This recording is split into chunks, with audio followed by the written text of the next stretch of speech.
Mark mentioned I grew up in up around Cincinnati, and the farm continues to milk about 200 cows, which, again, if our statistics are right, they're probably not profitable. But my two brothers still run that farm.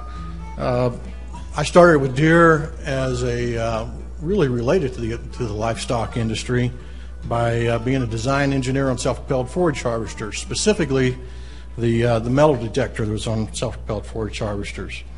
So it kind of evolved to a point today of being responsible for our dealer organization in the Northeast 16 states. So let me frame this up. Why would John Deere be a presenter on your panel today? And I think there's a couple of key bullets that I'd just like to outline. First, we're in the agricultural business, and we know that over 50% of the gross farm revenue from agriculture comes from livestock producers. Also, as friends in agriculture, we need to band together for policy making to make sure that we communicate the importance of this industry. I also put a small plug in, I think tomorrow during the equine session, we're a major sponsor for the World Equestrian Games in 2010. Today, my agenda is really talk about agricultural trends and also the economy and some of the challenges and what is some solutions for those challenges, and along with John Deere's approach to animal agriculture. So, how is this business of agriculture these days? Around the world, we have witnessed unprecedented demand for most agricultural commodities. Long-term, John Deere expects this to continue for many years. Now, you might ask how I can be so confident in saying that, especially after Bill just talked about some of the cautionary measures for the next short-term forecast. Well, consider this. In the U.S., our population is expected to grow by 50 million people by the year 2020. To put that in perspective, our census figures for the U.S. population was about 76 million in 1900. In 1950, that figure had doubled to 152 million. So you can see the population growth. Next, experts predict that the global population will increase by 3 billion people during the next 40 years. That adds 77 million people per year, and that's a lot of mouths to feed. Another contributing factor is the increased demand for agricultural commodities because of the incomes around the globe, especially in developing countries. With greater incomes, people tend to spend more on food and improve balanced diets that include meat, eggs, and milk. Now, what's happening is a convergence of sorts. Food consumption patterns around the globe are becoming more similar. In fact, the USDA reports that fast food sales have more than doubled in middle-income countries, such as China and Thailand. Plus, food sales from Western-style supermarkets have increased almost sixfold between 1999 and 2005. In developing countries, there's also a dramatic rise in supermarkets, convenience and large discount stores. In middle-income countries, Western-style restaurants and fast food chains are becoming more prevalent. So people are buying more food, and the food they're buying is becoming more accessible. What else is fueling the demand for agricultural commodities is energy, specifically renewable fuels. Fundamentally, the need for an expanded energy supply remains unchanged. Around the globe, countries are looking for ways to become greater energy independent and insulate their economies from spikes of energy costs. This is one reason why interest in renewable energy, like biofuel, remains high. So from an economic viewpoint, the long-term future of agriculture looks very bright. However, U.S. producers will be forced to deal with a number of challenges if they're going to meet the projected future demands for the commodities they produce. What are some of these challenges? Well, you've heard about some of them already today. But one of them is we're going to be asked to grow more with less available land. By 2030, it is estimated that grain-producing land per capita will drop to 1/3 of what it was in 1950. That's 80 years for 1/3 less land. Plus, the World Water Council predicts that by 2020, we'll need 17% more water than what's available to feed the world. Water issues vary from region to region. Some locations have too much water, others not enough. Water quality and distribution are also a serious concern for some. Because of this, the United Nations and the Global Water Policy Forum have identified a number of countries at risk for a water conflict of some sort in the future.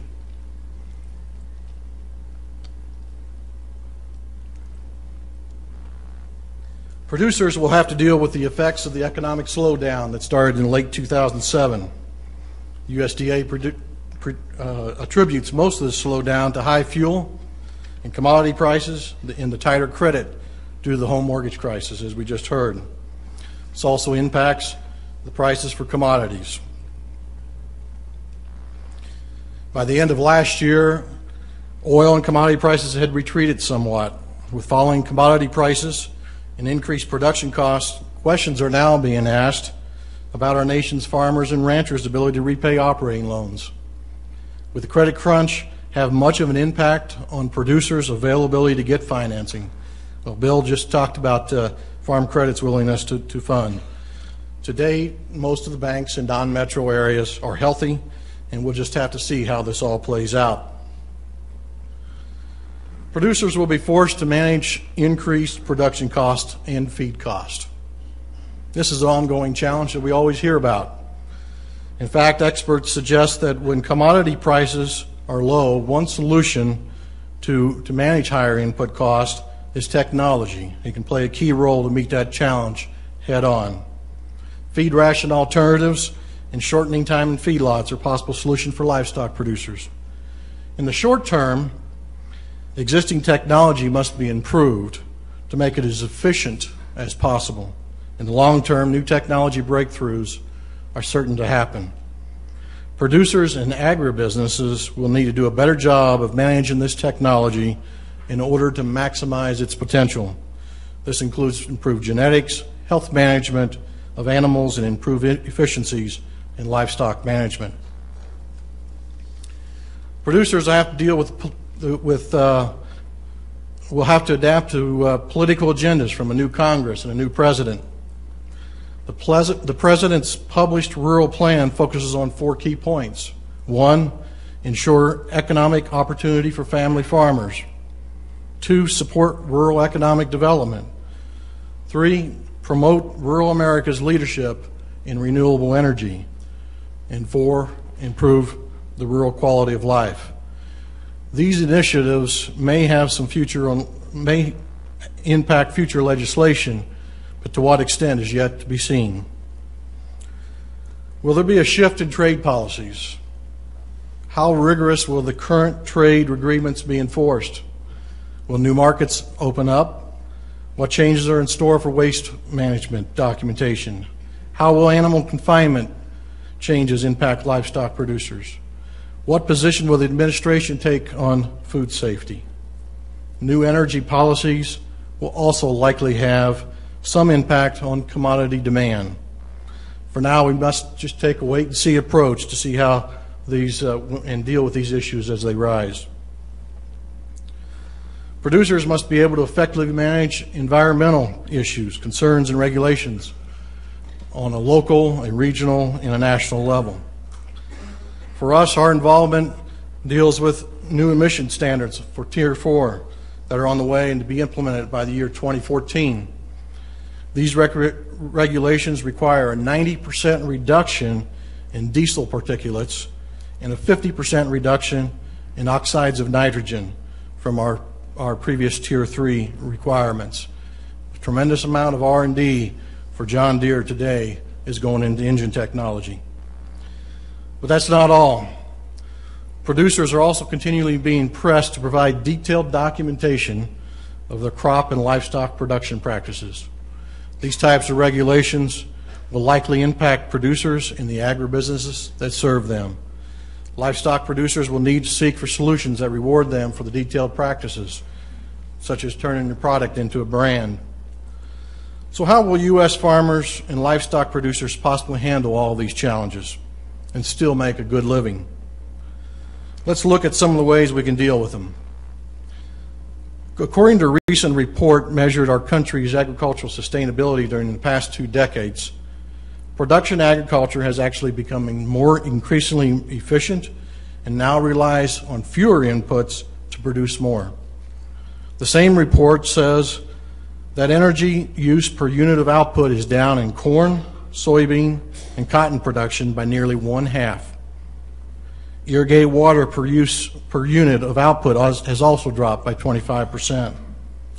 Specifically, corn's productivity gains have allowed a 30% reduction in the land needed to produce 1 bushel.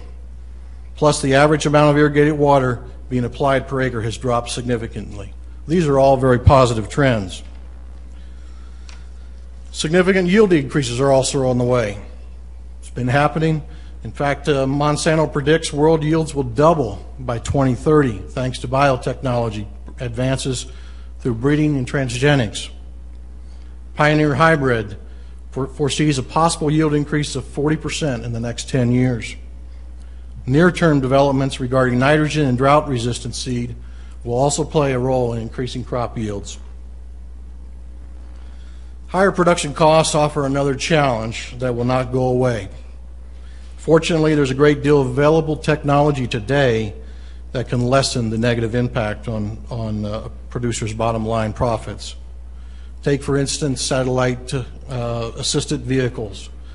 These systems make planting, spraying, tillage, and harvesting more efficient. Producers and applicators that use machinery equipped with guidance systems can generally operate at higher speeds than those without. Plus, they're also able to realize the benefits of reduced implement overlap in the field, saving fuel, seed, fertilizer, and ag chemicals. As producers are increasingly being required to keep detailed records of specific farm practices, our company has developed documentation, hardware and software, that's integrated into our latest tractors, combines, and sprayers. These devices and programs help our customers keep georeference, timestamp records of all field activities. At harvest, georeference yield data is easily collected on the go, and crop varieties can be tracked as they're harvested. We help farmers reduce production costs in other ways too. For example, our 8430, and a bit of a commercial here, but was recognized as the most fuel efficient row crop tractor ever tested in the Nebraska Test Lab. It's 8.8% more efficient than the product it replaced. Innovations like this can greatly reduce our customers' fuel bills. Emission standards are another environmental concern I'd already mentioned. You're going to hear a lot more about Tier 4 emission regulations for diesel engines that will begin in the year 2011. 2 effective solutions have emerged to address these requirements. One involves exhaust gas recirculation, or EGR. The other involves using selective catalytic reduction, or SCR. For the interim, our company has chosen a reliable, cost-effective solution that includes EGR to help control oxides of nitrogen. Some European manufacturers have chosen an alternative solution that includes SCR to remove high oxides of nitrogen by treating exhaust gases with an added fluid, urea. With that said, by 2014, likely new off-road vehicles will utilize both EGR and SCR technology. In the areas of air quality related to livestock producers, regulations on open lagoons present opportunities for renewable energy. So, despite all these challenges, the future looks bright. I have no doubt the American farmer and livestock producer will persevere when it comes to meeting the production, economic, political, environmental, and labor challenges that lie ahead. Now I'd like to spend time reviewing research that John Deere has done on animal agriculture and our approach to address the needs of livestock producers. Some of these insights might seem rather trivial, but they're key for us in our approach to this critical customer segment. I'm going to start by reviewing a top 10 of livestock producer insights. The first one, it's all about the animals. I'm a little disappointed not to see that it's all about the machinery, but it certainly depicts the passion and energy that our livestock producers put into the animals. Next, simplicity is key. Number 3 is that consistency and reliability is key to quality output and good management. I can certainly relate to this growing up on the farm when my dad required us to milk cows at the same time in the morning that we did in the evening. One tends to remember those 3:30 a.m. mornings. Next, cash flow cushion fluctuates greatly. That means available credit and the impact of borrowing rates have a great impact on profitability. Number 5 depicts that dairies have a limiting factor of time and labor, along with the next insight that both dairies and feedlots, labor is a limiting factor. Did you know that 150 years ago, 90% of the U.S. population was engaged in agriculture? Today, that's about 1%. So it's not a real surprise to find qualified labor is a challenge. The next insight is input costs are rising. I've already talked about most of these costs are in fuel and feed. Some growers grow their own feed, but even then, fertilizer and seed costs have increased. Our number 8 insight is growth is essential. Growth is difficult but essential to the viability of dairies. With scale comes the economies of scale, as we've already heard about, with the lower input cost and increased production capabilities. Number 9, livestock producers are aging, and I think many of us can relate to that. According to 2002 census data, the average age of the U.S. farmers was 55 years of age. This further complicates the shortage of labor issue. And finally, livestock producers value trusted suppliers. And I'll talk more about that in my closing comments. My next 4 slides are charts from USDA and USDA census data, and there's really depict a number of things that talk about the customers and how our approach to these customers is impacted. First, it's the total value production of livestock. If you look at the top line over the years, you can see the total value of livestock has grown over the years and continues to grow. So again, the importance of this producer segment to all of us and to John Deere. My next chart is a slide that shows the concentration of where the beef cows and dairy cows are located. And you can see from the darker colors that's where the highest concentration of animals are. But there's one thing that's rather evident, and that is animals are across, beef cows and dairy cows are across the entire U.S. You can see the dairy operations have slightly declined while the beef operations have been flatter. Our next chart here has got 4 pie charts. And these 4 pie charts, each of the pies are gross farm revenue size. If you look at the top left pie, that is gross farm revenue for producers over $1 million. And you can see from those producers that 61% of their revenue comes from livestock.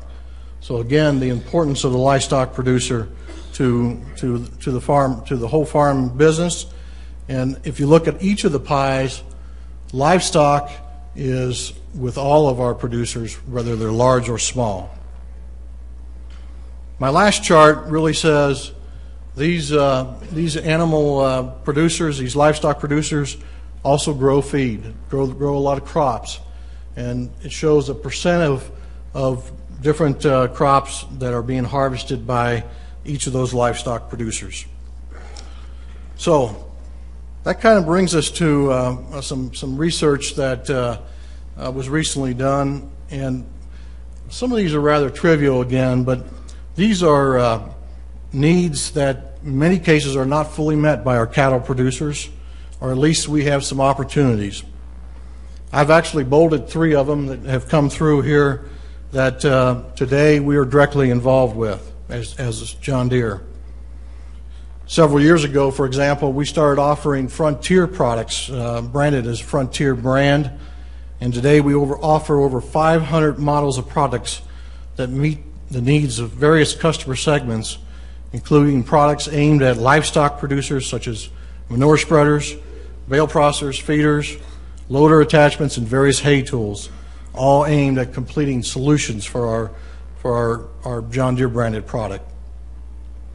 And finally, I'm going to close with 2 slides. The first one is some challenges. These are what I feel are what livestock producers must meet in order to succeed in the future.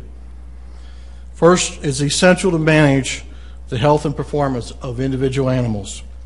Second, it is critical to be flexible without sacrificing cost and performance. Third, take the opportunity to turn adversity into performance, turn adversity into an opportunity. And finally, inject technology into a typically low-tech business. Take these 4 as some challenges from an equipment guy, a guy who works with equipment dealers, but I doubt that they are highly debated.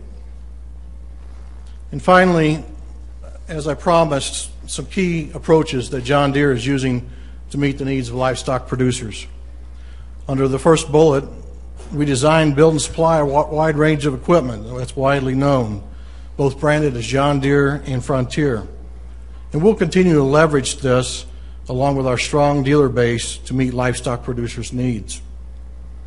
Under number 2, I show 5 bullets that outline some of our current long-term ambitions, and that includes partnering, offering livestock supplies and equipment, innovation of new products, R&D to the needs of livestock producers, and leveraging technologies to become a total solutions provider to the livestock producer.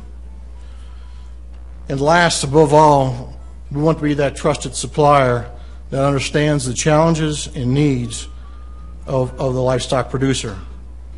Our ambition as a trusted supplier realizes that trust in performance can be more important than price or the brand.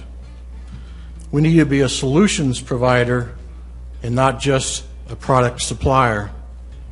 And we need to take care of our needs and problems so our customers don't have to. I'm confident John Deere is capable of being that trusted supplier to enhance the animal agriculture business. I want to thank you for your time today and to speak to such a fine group. Thank you.